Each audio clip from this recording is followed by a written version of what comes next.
வணக்கம். தீமையை நன்மையால் வெல்க. ஒரு ஊரில் விவசாயி ஒருவர் இருந்தார். அவர் வளர்த்த ஆடுகளில் ஒன்று திருடு போனது. திருடியவரை பல நாட்களாக தேடியபடியும் திட்டிக் கொண்டு இருந்தார். விவசாயி அவர் ஒரு புலம்புவதை தாங்கிக் கொள்ள முடியாமல் ஒரு தேவதை அவர் முன் தோன்றியது. உனக்கு ஒரு வரம் தருகிறேன். ஒன்று இழந்த ஆட்டை பெறலாம், அல்லது திருடியவர் கண்முன் வருவார். இந்த இரண்டில் ஒன்று மட்டுமே கேட்க வேண்டும் என கூறியது. அந்த விவசாயி திருடு போன ஆட்டை கேட்காமல் திருடியவரை கேட்டார். அந்த தேவதையும் அப்படியே ஆகட்டும் என சொல்லி மறைந்தது. சிறிது நேரத்தில் விவசாயி முன் ஒரு புலி வந்து நின்றது. சற்றும் தாமதிக்காமல் அவரை கடித்து கொதறியது. நமக்கு தீமை செய்தவரை நினைத்து கொண்டு இருக்காமல் நன்மை செய்து நம் பாதையில் முன்னேறி செல்ல வேண்டும். இதைதான் திருக்குறளும் கீழ்கண்டவாறு கூறுகிறது. குறள்: இன்னா செய்தாரை ஒருத்தல் அவர்னான நன்மையும் செய்துவிடல். விளக்கம் சொல்றாங்க பாருங்க.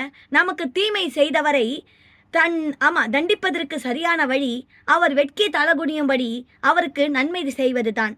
இதை சொன்னது பாருங்க பி. தேவதர்ஷினி, 12ஆம் வகுப்பு.